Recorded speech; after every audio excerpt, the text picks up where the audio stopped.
All right, guys, how you doing? Mark Graham here. Today I'm here with Chef Drew. As always, today is gear breakdown once again, and today it's the massive Injector. And I mean massive. Horse tranquilizer. this thing is huge. So first let me talk about some of the design of this thing. As the obvious thing is, it's huge. It's 4 ounces. What I like about that is when I first started getting into this, I had the little ones at home, the little plastic ones I can get at the store, and you would pull it out, inject it, pull it out, inject it. You had to do it like 3 or 4 times. I'm like, you know what, that's ridiculous. I want to do Stuff gets one pull. all caught in there. Oh yeah, one pull and be done with it. Yep. Secondly, the plastic would get all gnarly after a while, and it's hard to clean up. So large stainless steel. The other thing here, and I'll kind of put these down here for you guys to see, is this comes with three different styles.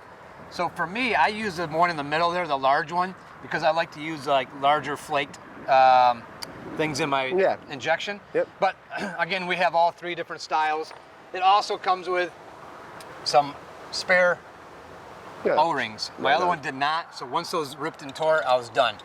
So one of the things for me is when I was injecting the food, if you got the large flakes in your seasoning, man, it got really tough to do. So it depends on what your seasoning is. We have the right tool or the right pin here to get it into the meat. That's probably the #1 problem with injections. I agree. And this takes care of it. Right. I know it is for me. Yep. I mean, you know, but this is a fantastic tool.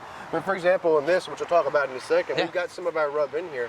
And if you don't have this just to push it straight through, or you just puree it up really nice, which can kind of be a pain in the rear, inevitably something's going to get stuck. So it's great to have that. Yeah, because I've done that where I'm pushing, like, what is going on? I pull it out, and all of a sudden it releases and shoots all over the place. So been there, done that, got it all over me. But so today we're going to talk about how to inject and why we're injecting. So what do we got here? A pork Yeah, loin? we just have a pork loin here. Nothing special about it. Just a standard issue, about 4-pound pork loin, and we're going to inject it.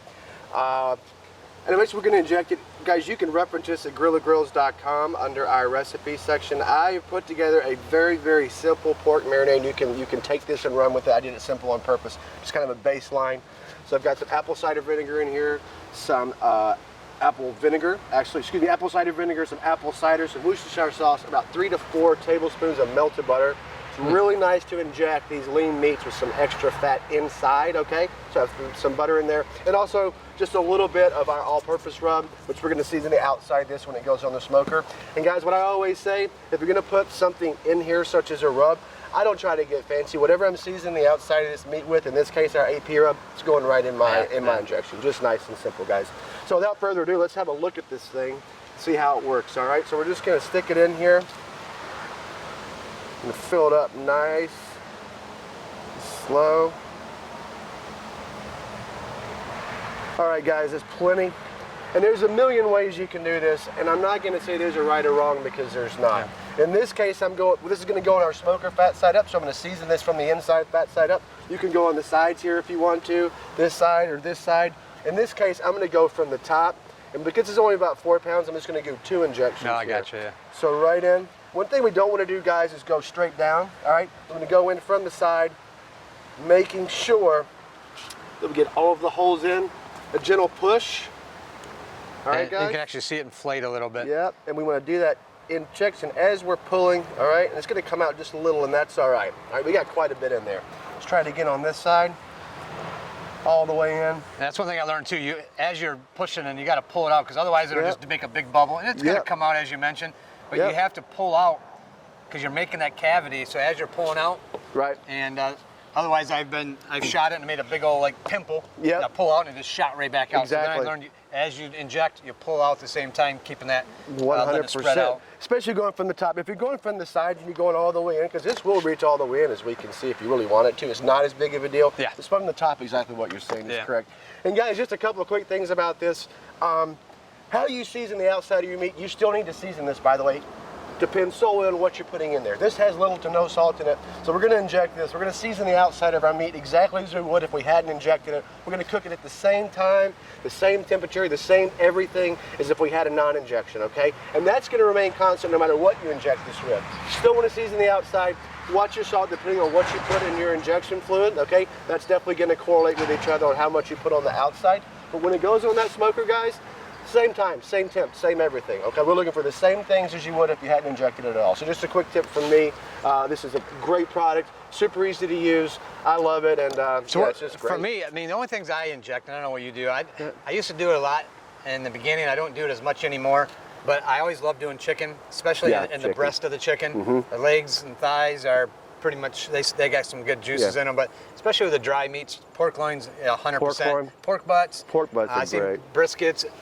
You can make it as complicated as you want, and you know us, we always try to keep things simple, so we show you the basics of it. You guys can tweak these as you want. But basically chicken, the white meat side of it, the pork loins, and maybe pork butts. Those are only the real things I do, right? I honestly, you mentioned the brisket, that's fine. To each their own. There's nothing wrong with that. Right. For me, though, it is simply, definitely, I stick to pork and chicken. You want to do your brisket? Absolutely do it. It's not going to hurt anything, but for me, it's always pork and chicken, especially on the leaner side. Excellent on pork butts, excuse me. Excellent on pork loin, chicken breast, as you said, etc., etc. Good stuff. It's all about getting that extra in those lean meats, man, to get a little flavor in there and help it penetrate with the chickens and stuff. Sometimes that skin, it's hard to get all the sauce or the rubs to penetrate through the skin. So getting the injection underneath the skin into the meat actually makes a big difference. I got a quick funny story on that. Turkeys as well. No, turkeys are great. So we did a local TV station, and what we want to do with this turkey. So I prepped the turkey, and there's like, oh, it's all done. They're like, oh, we're gonna shoot in about 4 hours. I'm like, 4 hours? This thing is way overcooked at this point. But I had injected the heck out of that thing with butter. Oh, and nice. They said, all right. I said, please, let's not cut it open on air because it's been sitting for 4 hours. They're like, hey, can we cut it open? Mark, we should cut it open right now. And I'm like, oh, no. We cut that turkey open. It fell apart, and the butter and ooze, the injection just rolled out of it. So, man, it saved the turkey. Saved Thanksgiving. Yeah, there you go. It did, man. That injection just stayed in there, and that butter just ran out, and it kept that meat nice and moist, even when a turkey sat for 4 hours. So important. I mean, like I said, there's melted butter in there for that exact same reason. So, that's awesome. Thanks for the tips, guys. As you can see, this thing is a beast, well built. I think probably weighs almost a pound just in stainless steel. Multiple injection points, and also you got some spare O-rings. So one and done, guys. You don't need to buy those cheap ones and chuck them away like I've done for the last 5 years. But guys, thanks for watching. As always, hope this helped, and we'll keep these things coming at you guys to help you learn about our products. And thanks for watching. All right. See you soon.